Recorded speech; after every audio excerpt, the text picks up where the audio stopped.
எவ்வளவு நாளைக்கு நீங்க போகாம இருப்பீங்க? யார் பொத்தி பொத்தி வைக்கிறது? ஜான் தான். நீங்க பொறுத்த கட்சியுமே பொத்தி வைக்கிறாங்க. புஷியானந்த் சார் நீங்க அங்க தலைமறை வாடுங்க, அத ஒரு நீங்க இங்க தலைமறை வாடுங்க. நான் சொல்ல ஏன் தலைமறை இன்டர்நெட்ல ஒரு சதி கோட்பாடு ஒன்று உருவாக்குறீங்க. இதுக்கெல்லாம் காரணம் செந்தில் பாலாஜி தான், இதுக்கெல்லாம் காரணம் திமுக தான். அதையாவது ஃபேஸ் பண்ணி பேசிருக்கணும்ல. அட்லீஸ்ட் ஒரு 2 நாள் கழிச்சாது ஒரு பிரஸ் மீட் வச்சு இதுதான் நடந்தது. நான் பிரஸ் மீட்டே கொடுக்க மாட்டேன்றாரு விஜய். பயப்படுறாரு. No compromise. உங்க சைடுலயும் எங்க சைடுலயும். It's a GT promise. GT Holidays, South India's #1 travel brand. தமிழர்களின் #1 சாய்ஸ் தமிழ் மேட்ரிமோனி. ஐயநாதன் ஐயா உள்ள போகும்போது எனக்கு நான் அவர்கிட்ட என்னைக்குமே நான் பேசுறதே கிடையாது. இது என்னைக்காவது நடக்க போது எனக்கு தெரியும். ஏன்னா ஐயநாதன் ஐயாவை கண்டிப்பா இவங்க அவமானப்படுத்தி வெளியே அனுப்புவாங்க. அவமானமே படுத்திட்டாங்களா? அவரை காக்க வைக்கிறாங்க. இவங்களோட இருப்பை தக்க வச்சுக்கொள்ள மத்தவங்க யாரையுமே எங்கேயுமே வளர விடாம அப்படியே வெளியேற்றணும். இப்படி இருந்தா அந்த கட்சி எப்படி சார் வளரும்? அதான் சொல்றேன், நான் ஓப்பனாக சொல்றேனே. நீங்க மாதேஷ் போறாரு, உங்களுக்கு அறிவு இருக்கு, நீங்க காமிச்சீங்கன்னா உங்களை வெளியே அமைச்சிருவாங்க. விஜயானந்தன் யாரு போனாலும் ட்ரம்ப் போனா கூட போன் எடுக்க மாட்டார். அவருக்கு தேவையான இந்த கட்சி தொடங்கி 2 வருஷமா அவருக்கு போன் அடிச்சுங்கிறேன் சார். ஒரு முறை கூட திரும்ப அதான் சொல்றேன் இல்லையா, மாதேஷோட தேவை ஏற்பட்ட அடுத்த நிமிஷம் உங்களுக்கு அடிச்சிருவார். பேட்டியை பார்த்துட்டு ஏதாவது ரியாக்ஷன் கொடுக்கணும் அப்படின்னா உங்களுக்கு ரீச் அவுட் பண்ணி நீங்க எடுக்க கோவப்படுவார். என்ன நான் போன் அடிக்கிறேன் நீ எடுக்க மாட்டேங்கிறியா அப்படின்னு கோவப்படுவார். ஆனா அவருக்கு தேவை இருக்கும் போது அவர் பண்ணுவாரு. எவ்வளவு நாளைக்கு நீங்க போகாம இருப்பீங்க? யார் பொத்தி பொத்தி வைக்கிறது? ஜான் தான். நீங்க பொறுத்த கட்சியுமே பொத்தி வைக்கிறாங்க. புஷியானந்த் சார் நீங்க அங்க தலைமறை வாடுங்க, நீங்க ஆதவ நீங்க இங்க தலைமறை வாடுங்க. நான் சொல்ல ஏன் தலைமறை நீங்களே நீங்க இன்டர்நெட்ல ஒரு சதி கோட்பாடு ஒன்று உருவாக்குறீங்க. இதுக்கெல்லாம் காரணம் செந்தில் பாலாஜி தான், இதுக்கெல்லாம் காரணம் திமுக தான். அதையாவது ஃபேஸ் பண்ணி பேசிருக்கணும்ல. அட்லீஸ்ட் ஒரு 2 நாள் கழிச்சாது ஒரு பிரஸ் மீட் வச்சு இதுதான் நடந்தது. நான் பிரஸ் மீட்டே கொடுக்க மாட்டேன்றாரு. விஜய் பயப்படுறாரு. விஜயை இயக்குபவர் ஜான் அப்படின்னு கூட நீங்க சொல்ற ஸ்டேட்மெண்ட் நான் ஒத்துக்கிறேன். சரி, விஜயும் சிலது மறுப்பு தெரிவிச்சு இல்ல இதெல்லாம் பண்ணலாமான்னு கேக்குறீங்க நீங்க, ரைட்டுங்களா? அதையெல்லாம் அவர் செய்யவே இல்லைன்றீங்களா? செய்யவே இல்லை. ஜான் என்ன சொல்றாரோ அவர் உட்காருனா உட்காருவாரு, நில்லுனா நிப்பாரு. ஆமா, அவ்வளவுதான். நாங்கெல்லாம் பேச முடியாத கொட்ட முடியாத விஷயத்தை நீங்க என்ன சார் கொட்டிக்கிட்டு இருக்கீங்க? ரொம்ப சந்தோஷம். தயவு செய்து நிறைய பேசுங்க. இப்பவும் அந்த கட்சியில இருக்கிறவங்க இப்பவும் ஒன்றியத்துல இருந்து கிளையில இருந்து மாவட்டத்துல இருந்து நிறைய பேர் சொல்றது இந்த கட்சி இப்படியே போச்சுன்னா தலைவர் செலவு பண்ண மாட்டார். இப்படியே போச்சுன்னா இந்த தேர்தல் நேரத்தில் 10 பேர் மருந்து குடிச்சிருவான். ஸ்டார்டிங் ஃப்ரம் இஃப்தார் நோன்பு கொண்டு பண்ணாங்களா? ஆமா, இஃப்தார் நோன்பு 2ஆம் ஆண்டு விழா, 2ஆம் பொதுக்குழு, பரந்தூர் போனது விஜய் செலவு பண்ணிருக்கலாம் மேபி. இது எல்லாமே இன்னைக்கு வரைக்கும் ஆதவர்ஜுனா கொடுக்கப்பட்ட. இன்னொன்னு நீங்க சொன்னீங்களா ஆதவர்ஜுனா ஏன் வச்சிருக்காங்க? மற்ற யாருக்குமே கிடைக்காத என்ட்ரி ஏன் ஆதவர்ஜுனா கிடைச்சதுன்னா நான் செலவு பண்றேன் அதனால வச்சுக்கங்க, அவ்வளவுதான், வேற ஒன்றும் கிடையாது. நான் அன்புமணி ராமதாஸ் ஐயாட்ட வேலை பார்க்கும்போது இவங்க தான் அஞ்சலி அம்மாளா, ஓகே, அவங்க படத்துக்கு ஜானுக்கே அஞ்சலி அம்மாள் யாருன்னு தெரியாது. எப்படி தெரியும்? ராமதாஸ் ஐயா வீட்டுல இருந்து போட்டோ பாக்குறாரு, யார் இவங்க ராமதாஸ் ஐயா அம்மாவான்னு கேட்கிறாரு. அதனால சொல்றேன், உண்மையிலேயே இந்த வழக்கில் அவர்கள் சேர்க்கப்பட வேண்டிய நபராக நான் ஜான் ஆரோக்கியசாமி தான் சொல்லுவேன். ஜான், ஆமா, ஆனா ஜான் அதனாலதான் நீங்க ஆரம்பத்துல இருந்தே தன்னை வெளிக்காட்டிக் கொள்ளாமல் பின்னாடியே, ஏன்னா ஸ்ட்ராட்டஜிஸ் என்ன சார் பண்ணுவார், ஸ்ட்ராட்டஜிஸ் என்ன சார் பண்ணுவார் நினைச்சு கடந்து போறாங்க. இந்த கட்சியே ஸ்ட்ராட்டஜிஸ்ட் கட்சி தான் நான் சொல்றேன். இந்த A1 ஜான் ஆரோக்கியசாமி தான் நான் சொல்லுவேன். A1 திமுக எதிர்ப்பு, பிஜேபி எதிர்ப்பு இதெல்லாம் உண்மையா இல்லையா? அதெல்லாம் உண்மைதானே? அந்த எதிர்ப்பெல்லாம் உண்மைதான். அதுல திமுக எதிர்ப்புங்கிறது விஜய்க்கு அதிகமாக இருக்கிறது. சரி, அவருக்கு ஏதோ ஒரு பிரச்சனை. நான் சொல்றேன் திமுக எதிர்ப்பு கூட சொல்ல மாட்டேன், அது ரொம்ப பர்சனல் ப்ராப்ளமா? உதயநிதி ஸ்டாலின் எதிர்ப்பு. புஷியை ரீப்ளேஸ் பண்றதுக்கு வேற சரியான ஆளை அஜான வச்சிருந்தாரா? அதுவும் கிடையாது. நல்ல ஆட்கள் எல்லாம் கொண்டு நிரப்ப போறாரா? இவர்கிட்ட பேசிட்டு இருக்கிற அந்த ஆட்கள் உள்ள ஜானும் எடுத்தாரு. ஜானுக்கு என்ன, 2 பேர் இன்செக்யூர் ஃபீலிங் இருக்குங்க. இன்செக்யூர் ஃபீலிங் என்ன? நீங்க ஒரு வேற ஒருத்தர் வர்றாரு, நல்ல அரசியல் தெரிஞ்ச ஒரு பழுத்த அரசியல்வாதி 20 வருஷம் வர்றாருன்னு வச்சுக்கோங்களேன். ஒரே ஒரு பேர் மட்டும் பழகர் பேர்னு வச்சுக்கோங்களேன். அவர் ஏன்னா 2 தடவை மீட்டே பண்ணார் விஜய் அவர்களை. அவர் உள்ள வந்தா நமக்கு ஆபத்துன்னு அவங்க பாக்குறாங்க. நம்ம இடம் காலி ஆயிடும். அதனால ஜானுக்கும் அந்த கண்டிப்பா இருக்கு இன்செக்யூர் நிச்சயமா இருக்கு. 2 பேருக்குமே இருக்கு. எவ்வளவோ பேர் வந்தாங்க, யாரையுமே நான் உள்ள சேர்த்தரவே மாட்டேன் இன்னைக்கு வரைக்கும். இன்னைக்கு இந்த கோர்ட்டோட அப்சர்வேஷன்ல ஒண்ணு சொல்றாங்கல்ல, இது கட்சியான்னு கேக்குறாங்கல்ல, என்ன காரணம்? எக்ஸ்பீரியன்ஸான லீடர்ஸ் எங்கப்பா உங்களுக்கு? ஒண்ணு நீங்க உங்களோட அனுபவத்தை வளர்த்துக்கிட்டு நீங்க வந்திருக்கணும். இல்ல அட்லீஸ்ட் எக்ஸ்பீரியன்ஸ் லீடர்ஸ் வச்சு அந்த பிரச்சனை இல்ல, அட்லீஸ்ட் எப்படி ஹேண்டில் பண்றது, இந்த இஷ்யூ எப்படி ஹேண்டில் பண்ணிருக்கணும். வெல் எக்ஸ்பீரியன்ஸ் பர்சன்ஸே நிறைய பேர் வரன்னு ரெடியா இருக்காங்க. நான் சொல்ல எந்த கட்சியில வேணாலும் கேளுங்க நீங்க. நான் சொல்ல திமுக, அதிமுக, அமமுக, நாதக, உங்களுக்கு சில பேர்கள் தெரிஞ்சிருக்கும். யார சொல்றேன்னு உங்களுக்கு தெரியும். ஆமா, ரெடியா இருந்தாங்க. ஐ திங்க் எனக்கு தெரிஞ்சு மருது அழகராஜ் இதை மறுத்தாலும் பரவாயில்ல. நான் அவரை பேட்டி எடுத்திருக்கேன். அண்ணன் என் மேல பெரிய பாசம் உள்ளவர். அவரே ஆப்ஷன் டிவிக்கே தான் வச்சிருந்தாரு. கடைசி வரைக்கும் வச்சிருந்தாருங்க. கடைசி வரைக்கும் வச்சிருந்தாரு. இன்னொன்னு நல்ல ஒரு இலக்கிய புலமை உள்ளவர், எழுத்தாற்றல் மிக்கவர். நீங்க அதாவது ஜானோட இது என்ன கேட்டீங்கன்னா, அவர் வந்து நீ கட்சிக்குள்ள வர வேணாம், நீங்க வந்து எனக்கு அறிக்கை மட்டும் எழுதி கொடுக்குறீங்களா? யாரு? மருது அழகராஜ்ட்ட.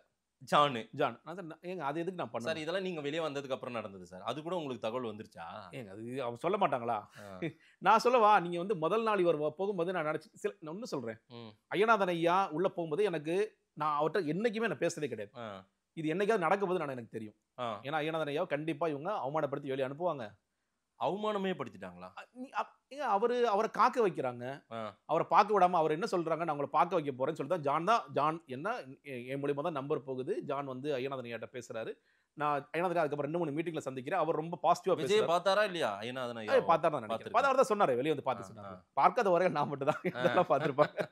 ஐயநாதன் ஐயா வந்து அவர் வந்து பார்த்த பிறகு நான் ரொம்ப நாள் கழிச்சு தான் பேசுறேன். இன்னும் சொல்ல போனா நான் வந்து பறந்து போகும்போது 2 பேர் சேர்ந்து போறேன். அப்பதான் சொல்றாரு, நான் பார்த்தேன் ஜெகதீஷ், நான் வந்து அவர் நல்லா தான் பேசினாரு, அவர் நல்லா கொண்டு வரலாம், நம்ம நல்லா பாசிட்டிவா கொண்டு வரலாம்னு சொல்றாரு. நான் எனக்கு எப்பயுமே நம்பிக்கை இல்லை, இந்த கூட்டம் எப்படி ஒரு விடும், ஏற்கனவே ஒரு தடவை விட்டுருச்சு, இனிமேல் அவரை விடுமா அப்படிங்கிறது எனக்கு பெரிய கருத்தா இருந்துச்சு.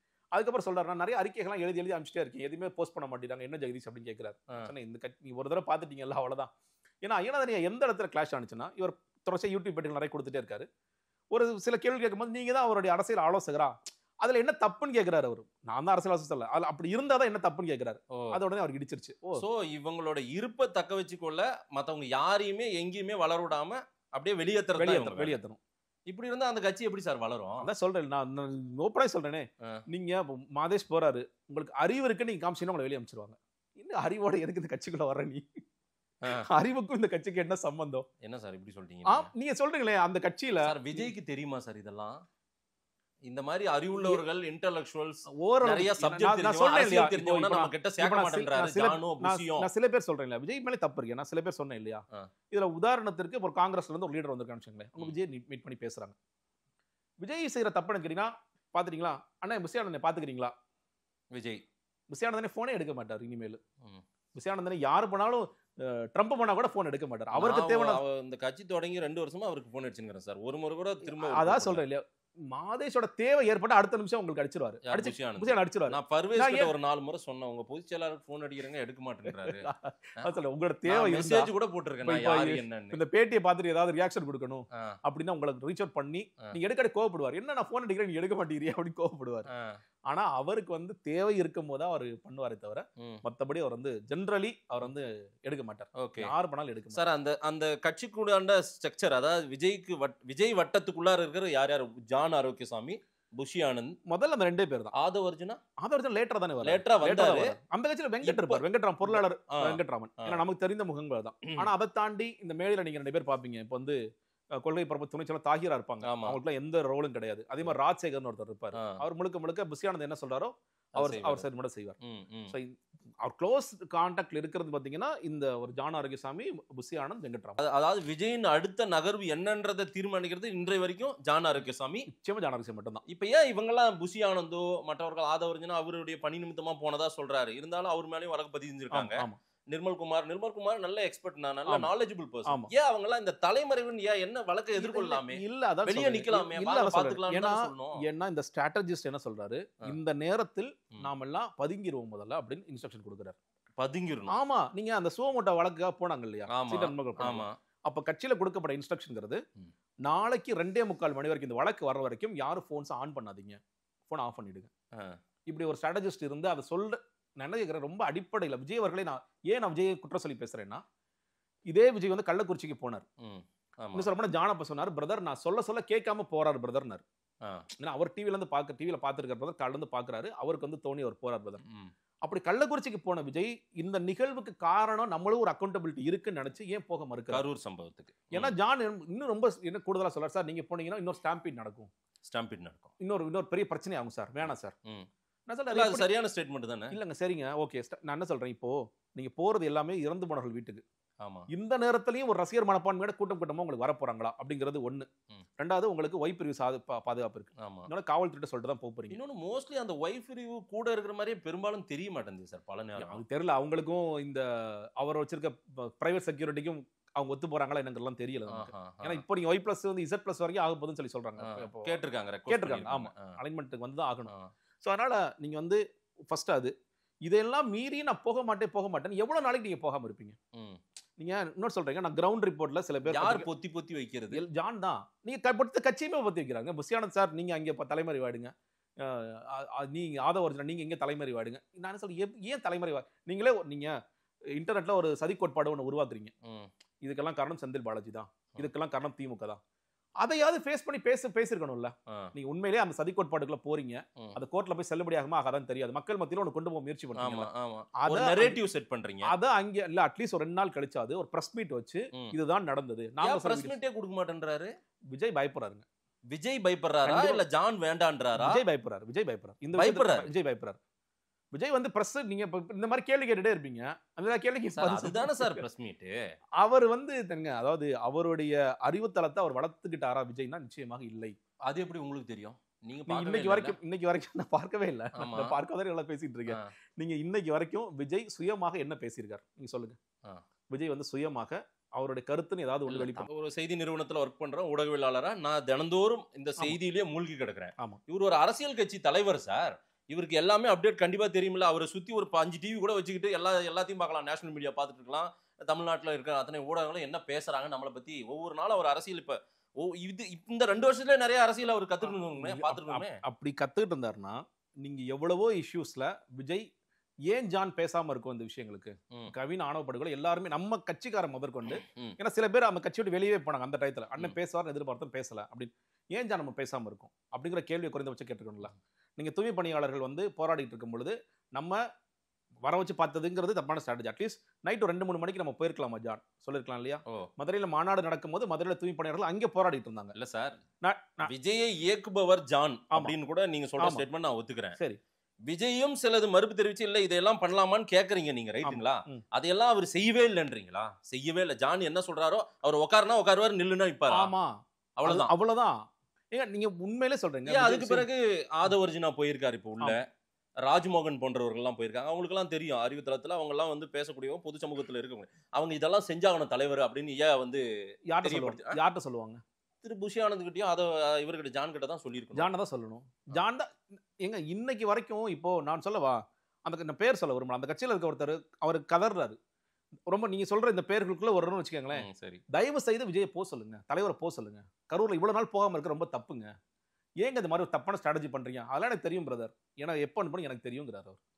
ஜான் இப்பயும் போக வேண்டாம் அப்படின்னு சொல்லி இந்த கட்சிக்குள்ளேயே மாற்றுக்கிறதுக்கு ஏன்ட்ட பேசுற நிறைய பேர் என்ன சார் நடக்குது இந்த கட்சியில?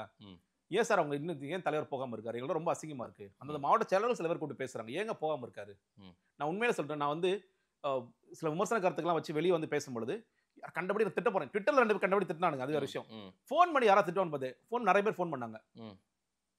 நாங்கெல்லாம் பேச முடியாத கொட்ட முடியாத விஷயத்தை நீங்க என்ன சார் கொட்டிக்கிட்டு இருக்கீங்க?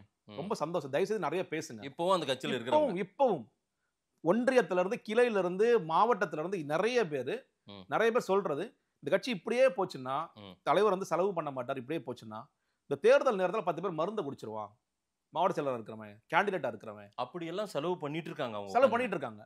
ஏங்க நீங்க இன்னைக்கு வரைக்கும் அதான் சொல்றேன், நான் சொன்னேன் இல்லையா, இந்த மாநாடுக்கு விஜய் செலவு பண்ணாருன்னு சொன்னேன் இல்லையா, அதை தாண்டி நடந்த எல்லா செலவுகளுமே ஆதவ அர்ஜுனா செலவுகள். ஸ்டார்டிங் ஃப்ரம் இஃப்தார் நோன்பு கொண்டு பண்ணாங்களா, இஃப்தார் நோன்பு, 2ஆம் ஆண்டு விழா, 2ஆம் பொதுக்குழு, பரந்தூர் போனது விஜய் செலவு பண்ணிருக்கலாம் மேபி. இது எல்லாமே வந்து இன்னைக்கு வரைக்கும் ஆதவ அர்ஜுனா கொடுக்கப்பட்ட. இன்னொன்னு நீங்க சொன்னீங்களா ஆதவ அர்ஜுனா ஏன் வச்சிருக்காங்க? மற்ற யாருக்குமே கிடைக்காத என்ட்ரி ஏன் ஆதவ அர்ஜுனா கிடைச்சதுன்னா, நான் செலவு பண்றேன் அதனால வச்சுக்கங்க, அவ்வளவுதான், வேற ஒண்ணும் கிடையாது. அதனால விஜய்க்கோட டைரக்ட் ஆக்சஸ் அவருக்கு இருக்கா? இல்லை. ஏன்னா ஆதவ அர்ஜுனா பெரிய பிளானோட தான் வராரு, இதெல்லாம் செய்ய போறேன். நீங்க அவரோட பேட்டி கூட நீங்க பாத்துருக்கலாம். ஜூன் மாசத்துல நீங்க அரசியல பாருங்க, திருப்பி போறோம்னு சொல்லி சொன்னாரா? ஜூன் மாசம் என்ன பண்ணாரு? ஏன்னா மே மாசத்தோட விஜயோட ஷூட்டிங் முடிஞ்சிருச்சு. ஜனநாயகன் படம் வந்து ஏற்கனவே ரொம்ப லேட் ஆகி மே மாசம் முடிஞ்சது. மே மாசம் என்ன பண்ணாரு, ஜூன் மாசம் என்ன பண்ணாரு, ஜூலை மாசம் என்ன பண்ணாரு, ஆகஸ்ட் மாசம் என்ன பண்ணாரு? விஜய் எதுவுமே பண்ணல, வீட்டுல தான் இருந்தார். அவரே மதுரை மாவட்டத்தில் சொல்றாரு, நான் எந்த வேலையும் இல்லாம சும்மா இருக்கேன். சும்மா இருக்கும் போது நாங்க என்ன சொல்றோம், நீங்க ஏதாவது பேசுங்க, டெய்லி ஆக்டிவிட்டிக்குள்ள வாங்க, உங்க கட்சி ஸ்ட்ரக்சர் எப்படி இருக்குன்னு சொல்லி கேளுங்க. புஷியானந்த் பல பொய்களை சொல்லிட்டு இருக்காரு, அந்த பொய்கள்லாம் உண்மையான்றதை பாருங்க அப்படின்னு சொல்லி சொல்றோம். அதனாலதான் நீங்க விஜய் அவர்களுக்கு உண்மையிலே அக்கறை இருந்தால், அறிவார்ந்த தளம் இருந்திருந்தால் அவர் இதெல்லாம் பேசியிருப்பார், கேட்டிருப்பார். ஜான்ட்டு ஏன் இதெல்லாம் பண்ணாம இருக்கும்? இன்னொன்னு சொல்றேங்க, அவர் நின்று பாருங்க, அவருக்கு உண்மையிலேயே அவர் வந்து மனிதாபிமானத்தோடு நின்றுதாருன்னா, ஜான் நான் போக மாட்டேன், நான் கரூர் கூட விட்டு போக சொல்லி நான் திருச்சி நான் நின்று இருக்கேன். இல்ல சார் நீங்க போயிருங்க சார், நீங்க இப்போ இல்லாட்டி பெரிய பிரச்சனை, காவல்துறை அழுத்தமா கூட இருந்திருக்கும். எங்க எப்படி இருக்கும் நீங்க சொல்லுங்க? எங்க இப்போ சில கதைகள்லாம் கழட்டி விட்டாங்க அவங்க ட்விட்டர்ல. தலைவர் காத்து கொண்டிருந்தார், எந்த ரோட்ல காத்துட்டு இருந்தாரு, எந்த ரோட்ல காத்துட்டு இருந்தாரு, எவ்வளவு நேரம் காத்துட்டு இருந்தாரு? கரூர் இல்ல, கரூர்ல இருந்து திருச்சி ஏர்போர்ட் வந்த போது உங்களுக்கு தெரியும். ஆமா, நீங்க கரெக்டா வந்து ஒரு மணி நேரத்துல வந்துட்டார், வேகமா வந்துட்டாங்க. 31 பேர் இறந்துட்டாங்க. பத்திரிகையாளர் கேட்கிறாரு, சார் பேசுங்க பேசுங்க பேசுங்கிறாரு. நான் என்ன சொல்றேன், இந்த ஒரு மணி நேரத்துல விஜய் எங்கே காத்து கொண்டிருந்தார்? ஏதாவது ஒரு இடத்துல சரி, நீங்க சொல்றேன் ஓகே, காவல்துறை அவங்களை தடுக்கிறாங்க, திருச்சியில வந்து இருக்கக்கூடாதுன்னு சொல்லி சொன்னாங்களா காவல்துறை? சரி கரூருக்கு வராதீங்க சார், இந்த நேரத்தில் வராதீங்கன்னு சொல்லணும்னு வச்சுக்கலாமே. திருச்சியில் நீங்கள் இந்த இடத்துல தங்கக்கூடாதுன்னு யாராவது சொன்னாங்களா? அப்படி இல்ல, அங்க பெரிய ஹோட்டல்ஸ் நிறையவே இருக்குது, அங்க ஏதோ ஒரு ஹோட்டல் அவரோட கேரவானே தான் இவ்வளவு வசதிகள் இருக்கு இல்லங்க. அவருக்கு என்ன பிரச்சனையா என்ன? நீ சரி போயிட்டு அடுத்த நாள் கூட கிளம்பி வந்திருக்கலாமே. யோசிச்சு ஓகே நான் நேற்று நாள் ப்ராசஸ் பண்ண முடியல, நீ யோசிச்சு பார்க்கும்போது ரொம்ப கஷ்டமா இருக்கு. பள்ளியெல்லாம் திமுக மேலே போடுங்க, பட் ஆனா என்னுடைய கூட்டத்திற்கு வந்த 20 லட்சம் அறிவிச்சிங்கல்ல, எப்ப கொடுப்பீங்க? இல்ல அதான் இப்ப அக்கவுண்ட்ல போடுற அளவுக்கெல்லாம் அதுதான் ஒரு கதை. என்ன சொல்ல, ஆயுத பூஜை லீவுனால அக்கவுண்ட்ல போட முடியல. இது எந்த காலத்துல நம்ம இருக்கோம்? நீங்க இப்ப NEFT நீங்க பண்ணணும்னு நினைச்சீங்களா, RTGS பண்ணணும்னு நினைச்சீங்களா, ஆயுத பூஜை உங்களை தடுக்குமா? இல்ல சார், இப்போ ஞாயிற்றுக்கிழமை கடைசியா பட்டினப்பாக்கம் இங்க வந்தாருல வீட்டுக்கு, ஆமா, அப்பதான் வீடியோ தயாரிப்பும் நடந்திருக்குது, அங்கதான் பேசியிருக்காரு. ஆமா, ஆனா அன்னைக்கு அவர் நேரா ஈசிஆர் சாலையை பிடிச்சி அவர் நேரா போறதுக்கு தான் முற்பட்டாரு. அவர் போலீஸ் தரப்போ அவருக்கு இருக்கிற வைப்பிரிவு பாதுகாப்பினர் வந்து இல்லைங்க நீங்க போக கூடாது, அங்க சூழ்நிலை வேற மாதிரி இன்னமும் இருக்கு அப்படின்னு அவரு வந்து உண்மையாவே மனவேதனையில தான் இருக்காருன்னே சொல்றாங்களே. நீங்க அந்த வீடியோ பார்க்கும்போது தெரிஞ்சது அவர் எவ்வளவு மனவேதனையில இருக்காருன்னு. அந்த வீடியோல நீங்க ஒட்டுமொத்தமாக அவர் சொல்றாரு, எங்கேயுமே நடக்காத ஒன்று கரூரில் நடந்ததுங்கிறார். அப்போ உங்களுக்கு அப்போ தெரியவே தெரியாதா? 449 விக்ரவாண்டியில் மயக்கம் போட்டதோ, மதுரையில் மயக்கம் போட்டதோ, திருச்சியில் மயக்கம் போட்டதோ, நீங்க என்ன ஒரு பெரிய பிரச்சனை வச்சுக்கிட்டீங்கன்னா, மெயின் ஸ்ட்ரீம் மீடியா மயக்கம் போட்டது ரொம்ப நார்மலைஸ் பண்ணிட்டாங்க. விஜய் கட்சினா ஒரு 10 பேர் மயக்கம் போட்டு தான் செய்யும், அது என்ன பிரச்சனை? இப்படி நார்மலைஸ் பண்ணனால என்ன ஆயிடுச்சு? அப்ப 10 உயிர் போக தானே செய்யும். நம்ம எல்லாம் எடுத்துக்கிட்டோம் சார். நம்மளுமே ஊடகம் என்ன பண்ணிருக்கணும், இந்த மாதிரி அந்த மயக்க நிலை யார் அளவுக்கு விட்டீங்களே நீங்க அப்படின்றதையும் நம்ம வந்து பெரிய அளவுக்கு பேசியிருக்கணும். தண்ணி பாட்டில் நீங்க அரேஞ்ச் பண்ணீங்களா, சாப்பாடு அரேஞ்ச் பண்ணீங்களான்றத இன்னும் டிபேட்டபிளாவே நீங்க விக்ரவாணி மாநாட்டிலேயே விஜய் அவர்களோட பேச்சு வந்து இன்னும் ஒரு மோசமான படத்தை விஜய் தூக்கி நிப்பாட்டுற மாதிரி, அது தூக்கி நிப்பாட்டதுனால ஊடகங்கள்லாம் மன்னிச்சு விட்டாங்க. நீங்க அந்த ஊடகவியலர் எவ்வளவு மோசமா கையாளப்பட்டாங்க தெரியுமா? முதல் மாநாட்டில் நீங்க வந்த சீனியர் ஜேர்னலிஸ்ட் எல்லாத்தையும் கேட்டு பாருங்க. 2வது மாநாட்டுக்கு யாருமே போல. ஏன் போல? என்ன கட்சி படத்தை நடத்திட்டு இருக்காங்க? இவ்வளவு சீனியர் ஜேர்னலிஸ்ட் வர அவங்களுக்கு ஒரு மதிப்பு கூட, பாஸ் கூட கொடுக்க மாட்டேங்கிறாங்க. நீங்க யாருன்னு கேட்கறாங்க. உன்னை யார் வர சொன்னது? பிரதர் நமக்கு ஊடகம் தேவையே இல்லை பிரதர். ஜானோட எல்லா ஸ்டேட்மெண்ட் எப்பயுமே ஊடகம் தான் பிரதர் நம்மளை நோக்கி வந்துட்டு, நம்ம எதுக்கு பிரதர் ஊடகத்துல உட்காந்து பேசணும்? நம்ம தரப்பு நியாயங்கள் நான் போய் பேசணுங்க, அதெல்லாம் பேச வேண்டாம் பிரதர். எங்கிட்ட எல்லாம் ரொம்ப நல்லா பேசியிருந்தாரு சார் ஜான் ஆரோக்கியசாமி. ஒரு கட்டத்துக்கு மேல அவரு என்னோட தொடர்பே சுத்தமா துண்டிச்சு கேள்வி கேட்க ஆரம்பிச்சிருப்பீங்க. ஏதாவது இதெல்லாம் போய் சரி பண்ணுங்கப்பா, என்ன பண்ணி சொல்லியிருப்பீங்க, அட்வைஸ் பண்ணிருப்பீங்க. அட்வைஸ் பண்ணா அவருக்கு பிடிக்காது, ஏன்னா அவருக்கே எல்லாமே தெரியும்னு அவர் நினைக்கிறார். நீங்க சொல்றீங்கல்ல பெரிய பொலிட்டிக்கல் ஸ்ட்ராட்டஜிஸ்ட்னு, இது வரைக்கும் அவருடைய ட்ராக் ரெக்கார்டு என்ன? எத்தனை எம்எல்ஏக்களை உருவாக்கி இருக்காரு. நான் வந்து அரசாங்க கட்சியை உருவாக்குறலாம் வேண்டாம் ஏங்க. நீங்க பாமகக்கு வேலை பார்த்து அன்புமணி ராமதாஸ் உங்களால் எம்எல்ஏ ஆக்க முடியல. ராமதாஸ் ஐயா ஏன் அவரை துரத்தி விட்டாரு? எப்பா நீ நம்ம ஆட்சியை வைக்க போறோன்னு சொல்லி சொன்ன மாற்ற முன்னேற்றம் அன்புமணிட்டு என் பையனே நீ எம்எல்ஏ ஆக்க முடியாப்பான்னு சொல்லி சொன்னார். இன்னொன்று சொல்லிட்டு கொள்கை தலைவர்கள் 5 பேர். இப்ப விஜய் வந்து இந்த கொள்கை தலைவர் உருவாக்க சொன்னாரா? விஜயோட அறிவார்ந்த தளத்தை கேள்வி கேட்போம். இல்ல புஷி ஆனந்தோ, இல்ல அந்த கட்சியோட வெங்கட்ராமனோ, இல்ல அந்த கட்சியில் இருக்க மற்றவர்களோ, கொள்கை தலைவர்கள் அவங்க உட்காந்து பேசுவோம் 5 பேரும். ஓகே சார், பெரியார் இந்த காரணத்து ஜான் வந்து அன்புமணி ராமதாஸ் ஐயாட்ட வேலை பார்க்கும் போது, ஓ இவங்க தான் அஞ்சலி அம்மாளா, ஓகே அவங்க படத்துக்கு ஜானிக்கே அஞ்சலி அம்மா யாருன்னு தெரியாது. எப்படி தெரியும்? ராமதாஸ் ஐயா வீட்டுல இருந்து போட்டோ பாக்குறாரு, யார் இவங்க ராமதாஸ் ஐயா அம்மாவான்னு கேட்கிறாரு. இல்ல அவங்க அஞ்சலி அம்மாளுக்கு அவங்க. இல்ல நீங்க கொஞ்சம் இதா சொல்றீங்க. இல்ல நீங்க வந்து அந்த கட்சியில இருக்கிற கூட கேட்டு பாருங்க. நான் என்ன இந்த தகவல்லாம் நான் ரொம்ப லேட்டா ஜான் பாமகவுல இப்படி எல்லாம் சொல்லிருக்காரு. ஆமா நீங்க அங்கிருந்து எடுத்து வராரு. வீரமங்கை வேலுநாச்சியார் சீமானன்ட்ட வேலை பார்க்குறாரு கொஞ்ச நாள். ஓகே வீரமங்கை வேலுநாச்சியார் நம்ம கையில் எடுத்துக்கலாம். பெரியார் இல்லாட்டி இந்த இதில் மண்ணில் கதை ஓடாது. நீங்கள் வந்து இந்த கட்சியில் நீங்கள் அதிகமான மாவட்ட செயலாளர்களாக இருக்கக்கூடியவர்கள் ஃபாலோவர்ஸ்னு பார்த்தீங்கன்னா தலித் கம்யூனிட்டி தான் இருக்காங்க. அதிகமானவர்கள் இருக்கிறாங்க, பெரும்பான்மையானவர்கள் இருக்காங்க. அப்போ அம்பேத்கர் கையில் எடுத்துக்க. அப்போ அடுத்த பெரிய ஜாதிய நாடார், ஓகே காமராஜர் கையில் எடுத்துக்க. இதுதான் இந்த 5 கொள்கை தலைவர்கள். ஓகே இதில் விஜயோடைய சே என்ன? ஜான் இது ஏன் வச்சிருக்கீங்க? அதெல்லாம் எனக்கு தெரியாது. 5 பேரா ஜான்? ஓகே ஜான் 5 பேர். சார் நம்மளோட கொள்கை பேர் வந்து மதச்சார்பற்ற சமூக நீதி கோட்பாடு. ஓகே அப்படியா? ஓகே மதச்சார்பற்ற சமூக ஏதோ ஒன்று சொல்றாங்க, இது வித்தியாசமா ஒன்று சொல்றாங்க. இதுல இது ஏன் வந்துச்சு? சரி ஒரு கட்சி தலைவருக்கு இன்னைக்கு வரைக்கும் இந்த கொள்கை குறித்தோ இல்ல கொள்கை யார் எழுதுனாங்கன்னா தெரியுமா? இதுவும் நீங்க அவுட் சோர்ஸ் பண்ணி எப்படி சார் எழுதணும்? திமுக 50% காப்பி அடிச்சிங்க, நாம் தமிழர் 50%. இங்க நாம் தமிழர் இருக்கிறது இருக்கா இல்லையா அதுல? திமுக இருக்கிறது இல்லையா? எல்லாரும் கேட்கும்போது புதுசா ஏதாவது சொல்லுங்க, புதுசா ஏதாவது சொல்லுங்க. இருந்தா தானே சொல்லுவார் அவரு. நான் வேலை பார்த்த இடத்துலையும் நான் வந்து எங்க காப்பி அடிக்கணுமோ காப்பி அடிச்சு இந்த இன்னொன்னு நீங்க இன்னைக்கு வரைக்கும் முதல் மாநாடு பேர் கொள்கை பிரகடன மாநாடு. நீ கொள்கை புத்தகம் நீங்க வச்சிருக்கீங்களா? டிவிக்கோட கொள்கை புத்தகம் நீங்க ஊடகவியலாளர் நீங்க இல்ல சார். நீங்க யூசுவலா இப்போ திமுக ஒரு மாநாடு எனக்கு இருக்கு விழா மலர் சார். ஒரு ஆபீஸ் கொண்டாவே அவங்களுடைய மேனுவல் ஒன்று இருக்கு. பிடிச்சிருக்கோ பிடிக்கல உங்கள்ட்ட கொடுப்பாங்க. நீங்க எடுத்துட்டு வருவீங்க, அதுல என்னதான் போட்டிருக்காங்கன்னு படிக்கலாம்பீங்க. எல்லாமே நடக்குமா? இன்னைக்கு வரைக்கும் பிரிண்டட் காப்பியா டிவிக்கோட கொள்கை புத்தகம்னு ஒண்ணு இருக்கா? இல்ல, இருக்காது. ஏன்னா ஆனா நடத்துறது பேர் கொள்கை பிரகடன மாநாடு. சொன்னது 2 லட்சம் புக்ஸ் எடுத்து நாங்க பிரிண்ட் பண்ணி கொடுக்க போறோம் பிரதர். அந்த கட்சியில இருக்கிற அந்த டாப்ல உட்காந்துருக்காங்கல்ல, இல்ல மாவட்ட செயலர்கள், நான் அடிச்சு சொல்றேன், ஒருத்தர் கூட அந்த புத்தகத்தை முழுசா படிச்சிருக்க மாட்டாங்க. இந்த லட்சணத்துல நீங்க கட்சியை வச்சுக்கிட்டு கொள்கை பிரகடன மாநாடு, நாங்க கொள்கை வழி பின்பற்றுகிறோம், கொள்கை தலைவர்கள். ஏன்னா நீங்க எல்லாவற்றையுமே ஒரு ஸ்ட்ராட்டஜிஸ்ட் நம்பி நீங்க எலெக்ஷன் கமிஷன்ல பதிஞ்சது யாரு? ஜான் ஆரோக்கியசாமி ரொம்ப பெருமையா சொன்னார் என்கிட்ட, பிரதர் எவ்வளவு சைலண்டா சாதிச்சிருக்கேன் பாத்தீங்களா. நான் சொன்னேன் 2 கட்சி நான் பதிவு செஞ்சிருக்கேன். இதெல்லாம் தயவுசெய்து நான் நினைச்சுக்கிட்டு நான் சொல்லல. 2 கட்சியா நாங்க வந்து மக்கள் சக்தி கட்சின்னு இருந்திருக்கோம், சிவலங்கோ செந்தலம் உங்களுக்கு தெரியும். அவங்க எல்லாம் 2 கட்சியை பதிவு பண்ணி நாங்கள கூட பண்ணிருக்கோம். இதை ஒரு பெருமையா நீ சொல்ற அளவுக்கு ஒரு கட்சி வச்சிட்டு இருக்கீங்க நீங்க. இது பெரிய சாதனையா நினைக்கிறேன். கரூர் ஃபெயிலியருக்கும் காரணம் நீங்க ஜானியே சொல்லுவீங்களா? கண்டிப்பா அவர் தான் சொல்லுவேன். ஏங்க நீங்க முதல்ல வந்து இந்த பிளான் போட்டு தான் இன்னொன்னு சொல்றேன்.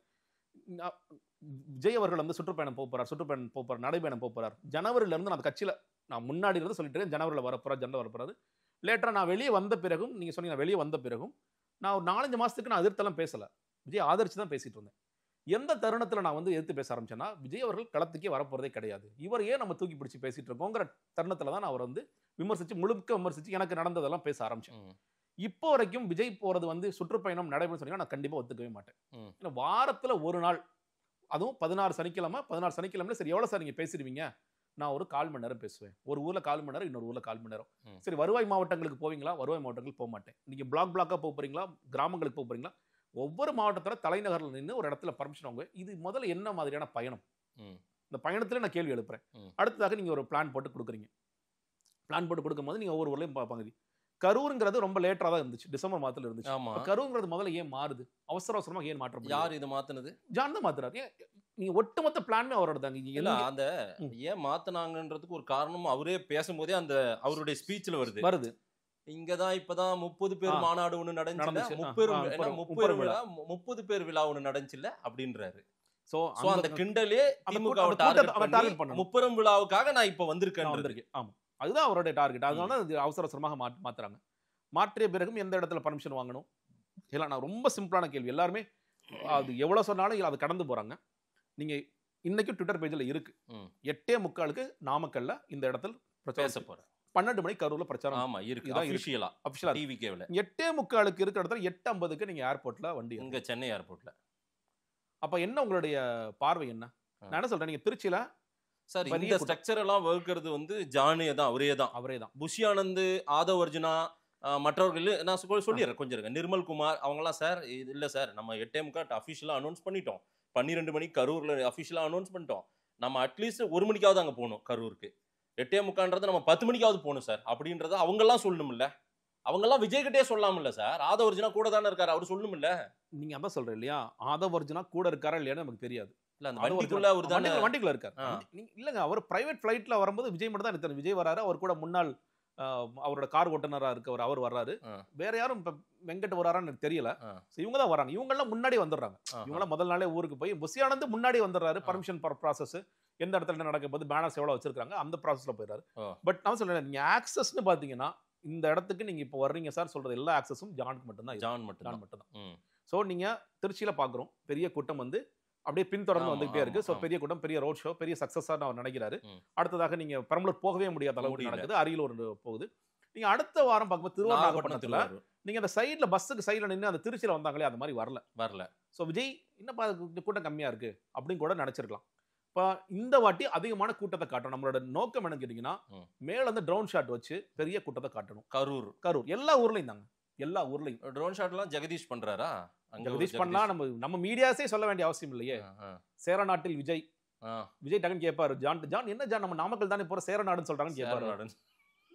அதுதான் அவரு சார் இல்ல சார் சேரநாடு தான் சார் நாமக்கல் சொல்லியிருப்பாரு அவரு. ஸோ அந்த மாதிரி நம்ம ஆட்களும், ஏன்னா அவங்களுக்கு இது எல்லாரும் மியூச்சுவல் தான், அவங்களுக்கு ஒரு வியாபாரம் இவருக்கு ஒரு வியாபாரங்கிற மாதிரி ஆயிடுது.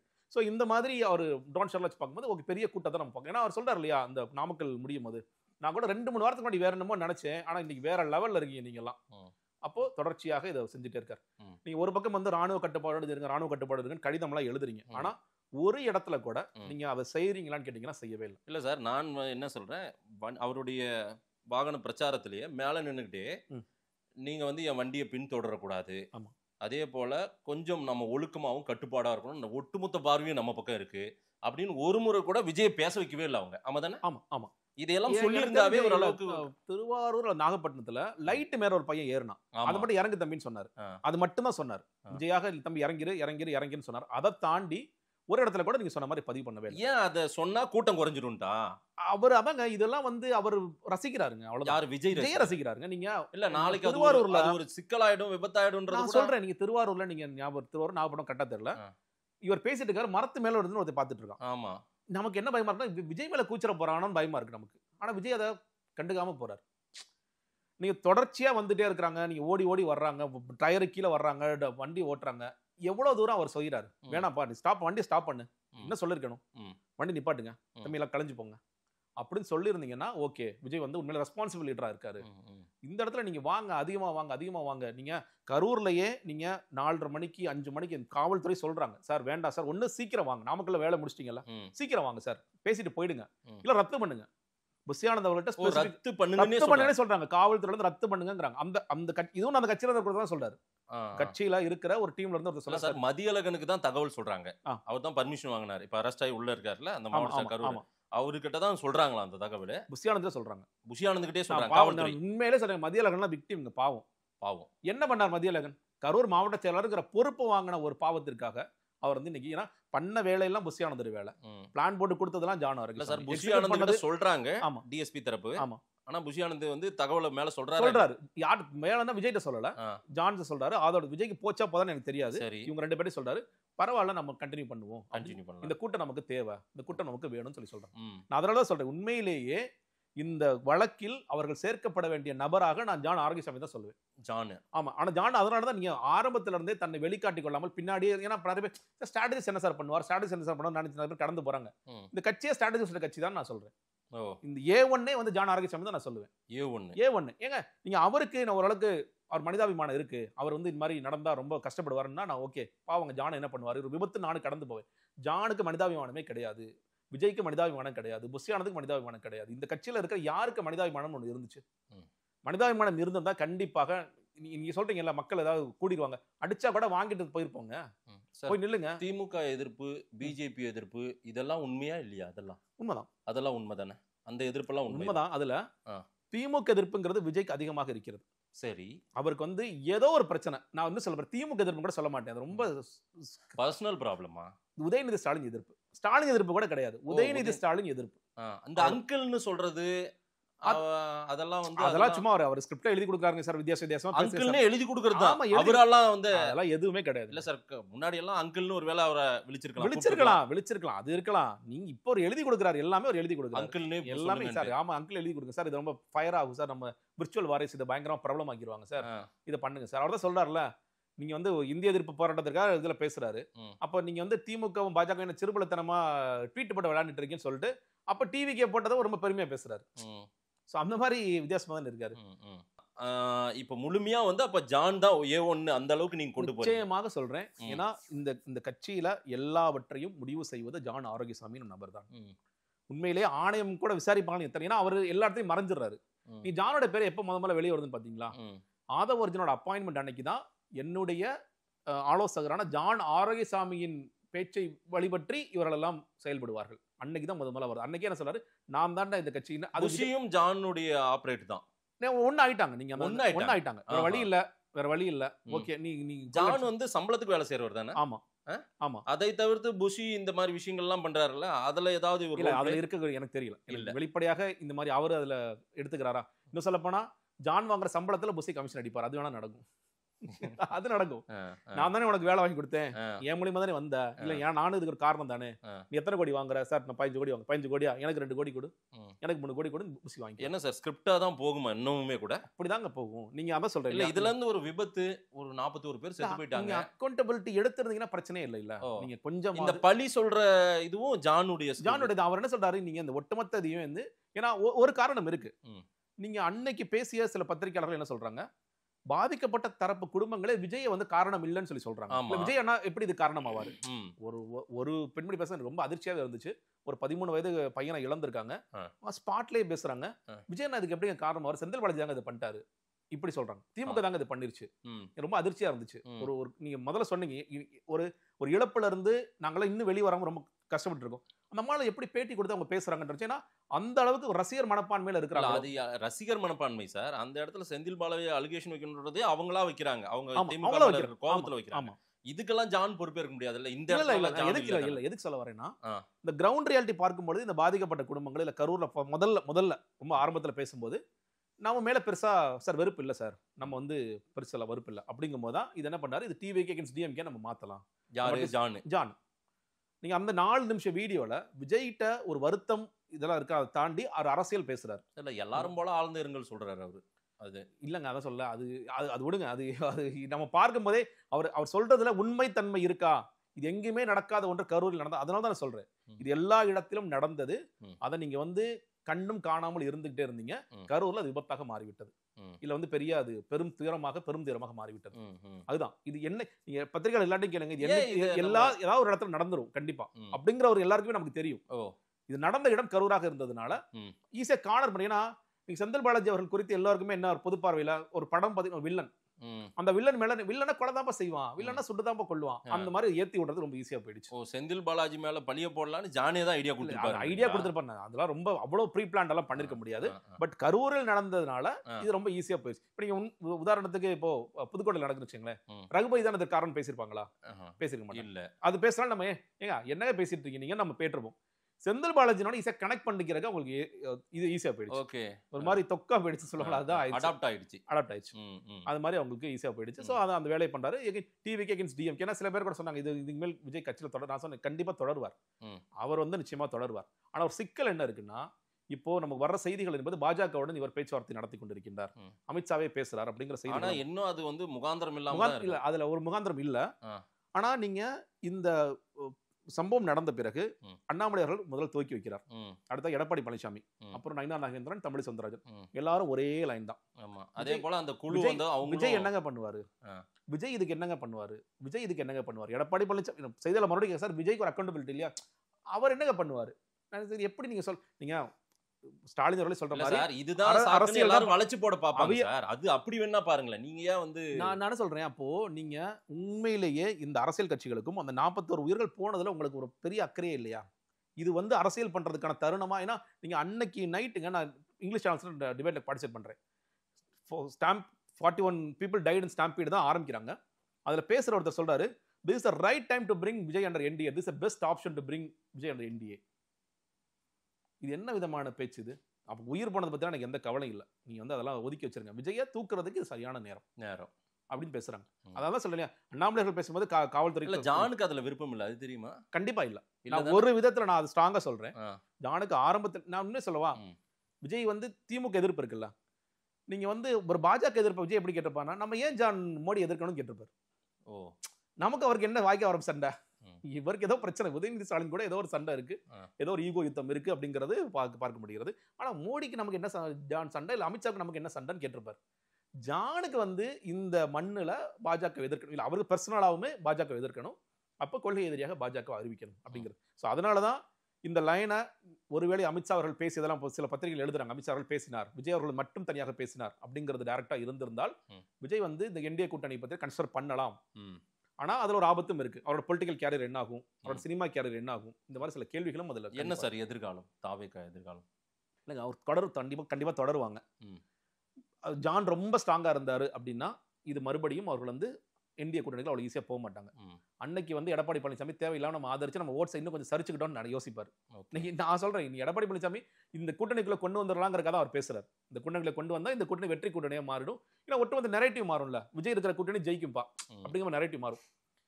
விஜய் வந்து இன்னும் பிடிவாதமாக இல்ல என்டிஏக்குள்ள நான் போக மாட்டேன்னு சொல்லி சொன்னா பாதிக்கப்பட போற நபராக எடப்பாடி பழனிசாமி இருப்பார். ஓகே, அவருக்கு அது புரியல, இன்னைக்கு அவருக்கு புரியல. அவருக்கு ஒரு ஆசை இருக்கு எப்படியாவது உள்ள கொண்டு வரலான்ட்டு. அன்னைக்கு வந்து ஓகே தனிச்சு போனாங்கன்னா இது வெற்றி வாய்ப்பு. விஜய் வந்து என்ன பொறுத்தவரைக்கும் பெரிய ஓட் ஸ்பாயிலரா தான் இருப்பார் நான் பார்க்கிறேன். ஸ்பாயிலர் பெரிய ஸ்பாயிலரா இருப்பார். அவர் ஸ்பாயில் பண்ற வாக்குகள் திமுகவுக்கு பெரிய பலமாக மாறும். திமுக பெர்சன்டேஜ் குறையலாம், சீட்ஸ் ஆனா அபரிதமா ஜாஸ்தியாகும். ஆனா அவங்க என்னமோ கோட்டை கனவுலயே இருக்காங்களே. யாரு? ஜானுக்கே அந்த எண்ணம் இருக்குன்னு தான் சொல்றாங்களே. இல்லங்க, இல்ல ஜானுக்கு வந்து உண்மை தெரியும். ஜான் அதனாலதான் அவருக்கு உண்மை தெரியும். ஜானுக்கு உண்மை தெரியும். இது ஜெயிக்காது, ஸ்பாயிலர் தான். அது தெரியும், வந்து ஸ்பாயிலர். ஏன்னா அதனாலதான் நீங்க டே 1ல நீங்க பாமகவோட நாம் தமிழர் கூட நம்ம எல்லாம் 3 பேர் ஒன்னு சேர்ந்தாதான் ஏதாவது நடக்கும்னு சொல்கின்ற ஜான் வந்து அவர் எப்படி சொல்றாரு, பிரதர் நம்ம என்னைக்குமே தனிச்சு போய் ஜெயிக்கவே முடியாது. அந்த வீடியோல சொல்லும்போது 2% 4%லாம் இல்ல, ஜெயிக்க முடியாது. நம்ம வந்து யாரு கூட கூட்டணி போகணும். நீங்க முதல்ல நான் சொன்னேன் இல்லையா, என்டிகேவோட என்ன பண்ணாச்சு, அக்டோபர்ல மாநாடோட முடியுது. சீமான் அவர்கள் என்ன பேசுறாரு, அந்த பக்கம் இல்லை இந்த பக்கம் இல்லைன்னு முடிச்சு விடுறாரு. அதுக்கப்புறம் பேச்சுவார்த்தை எப்படி மாறுது, அதிமுக பேசுகிறார்கள். எடப்பாடி பழனிசாமி பேசிட்டாரு, 117 சொல்றாங்க, டெபுட்டி சிஎம்ங்கிறாங்க, 80 சீட்டுங்கிறாங்க. பேச்சுவார்த்தை எப்படி நான் சொன்ன சீமான் அவர்கள் பேசியது உண்மையோ அதே மாதிரி அதிமுக தரப்பிலும் பேசியது உண்மை. ஆனா சிக்கல் எங்கேயோ ஏற்பட்டுருச்சு. ஒன்று, நீங்கள் வந்து சிஎம் இப்போ சொல்ல வேணாம் ஏதாவது சொல்லியிருப்பார், வித்தியாசமாக ஜானதா சொல்லி எங்களுக்கு பயங்கரமான ஓட் பர்சன்டேஜ் இருக்குன்னு சொல்லியிருப்பார். எடப்பாடி அவர்கள் அன்டெஸ்டடாக இருக்கிறவங்க கூட நான் ஏன் போகணும், டெஸ்டடாக இருக்கிற பாஜக கூட போகணும்னு நகர்ந்துட்டார். அது அவங்களுக்கு பெரிய அதிர்ச்சி. ஏன்னா அதை ஒரிஜினல் அந்த நம்பிக்கையில் தான் வராரு. அதிமுக நம்ம கூட்டணி போயிடுவோம், நம்ம வந்து அது மாதிரி போயிடலாம். அவர் என்ன சொல்லி எந்த அளவுக்கு யோசிக்கிறாருன்னா, நாம் தமிழர் உள்ள கொண்டு வந்துருவோம். நாம் தமிழர் அண்ணனுக்கு ஒரு டெபுட்டி சிஎம், விஜய்க்கு ஒரு டெபுட்டி சிஎம், எடப்பாடி சிஎம்ங்கிற அளவுக்கு அவர் போறாரு. யாரு? நான் அது ஒரிஜினல் அவர் கேட்க சொல்றாருல, நான் சீமான் அண்ணன் ஒரு தடவை சொல்றாரு, சொல்லும்போது அவன் என் கூட தான் தம்பி பேசினாரு, அண்ணன் உங்களை டெபுட்டி சிஎம் ஆக்கிறேன். நான் சொன்னேன், நீங்க எடப்பாடி அவரோட பேசுற சீமான் டைரக்டா பேசிடுவாரு, எதுக்கு ஆத ஒரிஜினல் மூலியமா பேசணும், பேச வேண்டிய அவசியம் இல்லை. சோ அதனால வந்து அவருக்கும் ஒரு கனவு இருந்துச்சு. எல்லாமே பாஜகவோட அவர்கள் போனதில் பெருசா அடி வாங்கிருச்சு. அப்பயுமே என்ன சொல்லிட்டு இருந்தாங்க, இல்ல அது உடஞ்சிரும், இந்த கூட்டணி உடையும், டிசம்பர்ல எடப்பாடி அவர்கள் நம்ம கிட்ட வருவார், நம்ம அவர்கிட்ட போவோம் அப்படிங்கிற ஒரு லைன் எடுத்துட்டு இருக்காங்க. ஆனா எடப்பாடி ரொம்ப ஸ்ட்ராங்கா என்டிஏ கூட்டணி தான், நீ வரதான் இந்த கூட்டணிக்குள்ள வாங்க, இதுல என்ன சீட்ஸ் கொடுக்குறேன் நான் கொடுக்குறேன் அப்படிங்கிற ரொம்ப ஸ்ட்ராங்கா இருக்காரு. ஆனா இதே மாதிரி போனுச்சுன்னா விஜய் அவர்கள் ரொம்ப ஸ்ட்ராங்கா இல்ல என்டிஏக்குள்ள நான் போக மாட்டேன், நீங்க என்னதான் வளர்ச்சிங்கனாலும் போக மாட்டேன் அப்படின்னு சொல்லி ஸ்ட்ராங்கா இருந்தாருன்னா he will be a very good vote spoiler. அவ்வளவுதான். திமுகவிற்கு அது வந்து ஒரு பலமாக மாறக்கூடிய வாய்ப்புகள் இருக்கு. ஏதாவது ஒரு சமயத்துல இல்ல அமித்ஷா வந்து ஏதாவது ஒரு யுக்தியை பயன்படுத்தி விஜயை கண்டிப்பா பிடிச்சி உள்ள போட்டாருன்னா என்டிஏக்கு ஒரு சான்ஸா மாறலாம். ஆனா விஜயோடைய பொலிட்டிக்கல் கேரியர், சினிமா கேரியர் பெருசா அடிவாங்க. இன்னமுமே அவர்கிட்ட சினிமா தனம் தான் இருக்குதா, அரசியல் படவே இல்லையா? நான் சொல்றேன், அவர் அரசியல் படவே இல்லை. அவர் அரசியல் படவே இல்லை. அவர் கண்டிப்பா சினிமால கண்டிப்பா பண்ண போறல சார். அந்த சினிமாட்டிக் காட்டினாதான் அந்த கூட்டம் நம்ம கூட நிக்கும்னு ஒரு வேளை விஜய் அதை செஞ்சுட்டு இருக்காரு. ஆனாலும் அரசியல் லாபத்தை தானே இது அறுவடை செய்ய போறாரு அவரு. கண்டிப்பா செய்வார். ஆமா, கண்டிப்பா செய்வார். பட் ஆனா அவர் வந்து அரசியல் படுத்தப்படவே இல்லை. ஜானால இவர் அரசியல், ஜான் கிட்ட இருந்து அவர் அரசியல் எடுத்துக்கிட்டாரா இல்லையா? இல்லங்க, எவ்வளவு தூரம் அவர், நான் சில நேரங்கள் யோசிக்கும் போது நம்ம ஒரு 20 கதை சொல்றோம்னா ஜான் ஒரு 200 கதை இருக்கும்னு நான் யோசிப்பேன். ஆமா ஆமா ஆமா, இருக்குமா இல்லையா? விஜய் எப்பா நீ ஓப்பனா பேசுகன்னு சொன்னீங்கன்னா எவ்வளவு கதைகள் இருக்கும். ஏன்னா அவரு முயற்சி பண்ணிருக்கலாம். விஜய் அதை எவ்வளவு தூரம் எடுத்து, நான் தான் சொல்றீங்க விஜயோட பொலிட்டிக்கல் இன்ட்ரெஸ்ட், நான் கேள்வி எழுப்புறேன். நீங்க உண்மையிலே பொலிட்டிக்கல் இன்ட்ரெஸ்ட் இருந்துச்சுன்னா நீங்க சொல்ற மாதிரி 5 டிவி வச்சுக்கிட்டு என்ன நடக்குதுன்னு சொல்லி பார்ப்பார். ஆனா இன்னைக்கு வரைக்கும் என்ன பாக்குறாரு தெரியுமா, ஜான் எதெல்லாம் பாசிட்டிவான வீடியோ அனுப்புறாரு அதை மட்டும் பாக்குறாரு. சார் நமக்கு நல்ல கிரவுண்ட் இருக்கு பாருங்க சார், இவர் பேச வச்ச ஆட்கள் ஓகே நல்லா இருக்கு ஓகே சார், இந்த சேனலை பாருங்க சார், நம்மளை எப்படி போட்டிருக்காங்க பாருங்க சார், இந்த சேனலை போட்டு இதை மட்டுமே காமிச்சு அவர் வந்து ஒரு குண்டிகிலேயே வச்சு சார். இதை வந்து அந்த அதிகார மையத்தில் இருக்கிறவங்க எல்லாரையும் இல்லைன்னா ஒரு பவர்ஃபுல்லான ஒரு லீடருங்கிட்ட இப்படிதான் இதை கொண்டு போய் சேர்க்கறதா, அதை கொண்டு போய் ஏன் சார் அவங்களாவே இதெல்லாம் பார்க்க மாட்டாங்களா என்ன? பார்க்கலையே, அதான் சொல்றேன். நீங்க பார்த்திருந்தா நீங்க அந்த கிரவுண்ட் ரியாலிட்டி என்னன்னு புரிஞ்சிருக்கும்ல. விஜய் அவர்கள் நான் சொல்றேன் இல்லையா, நீ இப்போ எல்லாருமே நீங்க சொல்ற மாதிரி ஓகே விஜய் போக முடியாது, விஜய் வந்து நீங்க இன்னும் அரெஸ்ட் ஆகல, வெளியே தானே இருக்கீங்க, போங்க துணிஞ்சு போங்க, நீங்க போக முடியலையா, கரூர் நம்மளோட செயலாளர்கள் எத்தனை பேர் இருக்காங்க போக சொல்லுங்கண்ணே, ஒரு 20 நீங்க பெரிய கூட்டம் வச்சிருக்கீங்கல்ல, மக்கள் ஒன்றும் செய்ய மாட்டாங்கன்னு 30 பேரை போக சொல்லுங்க. ஒரு வீட்டுக்கா போய் தவறு நடந்துச்சுமா, நீங்க கூட சொன்னீங்க ஒரு மாவட்ட செயலர் கூட சொன்னீங்கல்ல, நீங்க பணம், நான் சொல்றேன் நீங்க பணம் கொடுக்கறத என்னைக்கு கொடுத்துருக்கலாங்க, செக் தானே எழுத போறீங்க. ஆமா அவ்வளவுதான். செக்கை என்னைக்கு போடுறோங்கிறது அவங்க பிரச்சனை. ஆயுத பூஜையா இருந்தா என்ன, சரஸ்வதி பூஜையா இருந்தா அவங்க பிரச்சனை தானே. நாங்கள் ஆயுத பூஜை இருக்கின்ற காரணத்தினால் காசோலையாக கொடுக்கலாமா, நேரடியாக பதிவு என்ன கதை. இன்னொன்னு, தாவேகா கொடி கம்பம் அரை கம்பத்தில் பறக்கப்படும், தாவேகா கொடி கம்பத்தில் கொடிகள் அரை கம்பத்தில் பறக்கப்படும் ஒரு அறிக்கை கூட கொடுத்துருக்கலாம். ஆமா தானே? அதெல்லாம் தெரிஞ்சாதானே பண்ணுவாங்க. அவங்க ஜானுக்கு எப்படிங்க, நீ தான் சொல்றல ஜானுக்கு என்னங்க தெரியும், அரசியல் நான் சொல்றேன் இல்லையா, ஒரு பிராண்டா நீங்க வந்து ஒரு பிராண்ட் பில்ட் பண்ணி கொடுங்க. அதாவது கரூர் தான் பிரச்சனை. மற்ற மாவட்டம் எங்க ஊர் தருமபுரியோ கிருஷ்ணகிரியோ ஏதோ ஒரு இடத்துல அங்க இருக்கிற தாவேகா அலுவலகத்தில் அதாவது நீங்க வந்து இறந்து போனவர்கள் படம் கிடைச்சிருக்கு ஒரு பேனரா வச்சு நீங்க வந்து ஒரு அதான் சொல்லல, முதல்ல நீங்க ஃபர்ஸ்ட் இறுதி வணக்கம் வந்து செலுத்துங்க கூட ஒரு பேனிக், சொல்லிக்கலாம். முதல்ல பேனிக் மோடுக்கு போறாரு. சார் எல்லாரும் ஃபோன் ஸ்டாப் பண்ணுங்க, எல்லாரும் பதுங்கிருங்க. இதுதான் முதல்ல ஒரு இன்ஸ்ட்ரக்ஷன். ஜான் இன்ஸ்ட்ரக்ஷன், பதுங்கிருங்க, எல்லாரும் பதுங்கிருங்க. அதை எதிர்த்து யாராவது கேள்வி கேட்டா, நீ உனக்கு தெரியுமா, எனக்கு தெரியுமா, எனக்கு தெரியும் கிரவுண்ட்ல அங்க இருக்கிற ஒரு பெரிய ஆபீசர் கூட இப்படி சொல்லுவாரு, நான் இங்க இருக்க ஐஜி கூட பேசிட்டு இருக்கேன், ஐஜியே சொல்றாரு வர வேணாம்னு சொல்றாரு, யாருமே வரதாதீங்க சொல்ல பயங்கரமா ஏதாவது கதை சொல்லுவார். அப்படி இருக்கும்போது எல்லாரும் பேனிக் பண்ணல போய் எல்லாரும் ஆஃப் பண்ணிடுங்க. சரி சார், இது வரைக்கும் இன்ஸ்ட்ரக்ஷன் யார் கொடுத்தாரு? புஷியானந்த் இன்ஸ்ட்ரக்ஷன் கொடுத்துட்டு இருந்தாரு. புஷியானந்த் சார் நீங்கள் ஃபோன் ஆஃப் பண்ணிடுங்க, யார் ஃபோனை எடுக்காதீங்க, எந்த செயலாளர் எது கூப்பிட்டாலும் கொடுக்காதீங்க, யாரும் சார் செய்தி தொடர்பாளர் பேட்டி கொடுக்க சொல்லாம பேட்டி ஃபோனை தயவுசெய்து ஆஃப் பண்ணு, எந்த சேனல் கூப்பிட்டாலும் யூடியூப் சேனல்ஸோ மெயின் ஸ்ட்ரீம் யார் கூப்பிட்டாலும் போயிடவே கூடாது, நீ எல்லாத்தையும் ஆஃப் பண்ணி வை. விஜயே உணர்ந்திருக்கணும்ல இப்படி ஒரு சம்பவம் நம்மளை ஒட்டி நடந்திருக்கு, நம்ம இங்க சென்னை வரக்கூடாது அப்படின்னு. இல்ல அதான் சொல்றேன் இல்லையா, அவருமே அந்த பேனிக் மோட்ல இருக்கும் பொழுது அவர் அதான் சொல்லல, சுயமாக விஜய் ஆரம்பத்திலிருந்து யோசித்திருந்தால் இந்த பிரச்சனை எதுவுமே இல்லை. எல்லாத்தையுமே அந்த டைரக்டர் சொல்ல நான் நடிச்சு கொடுப்பேன்னு சொன்னீங்கன்னா அப்படிதான் நடக்கும். மக்கள் என்ன சொல்றாங்கன்னு பார்ப்போம். இன்னமும் அவர் டைரக்டர் சொல்லி நடிக்கிறவராக தான் இருக்கார் விஜய் அப்படின்றது உங்களுடைய பார்வை. மக்களும் அதே போல தாவேக்கனரும் இந்த பேட்டியை பார்ப்பாங்க, அவங்களும் என்ன சொல்றாங்க. முடிந்தால் விஜய் தரப்பினரும் இதை பார்க்கட்டும், விஜயும் இதை பார்ப்பாரான்றதை நம்ம பார்ப்போம். நிறைய விஷயங்கள் மக்கள்கிட்ட கொடுப்போம். நேரில் வந்து நேரம் கொடுத்து பேசியமைக்கு நன்றி ஜெகதீஸ்வரன் சார்.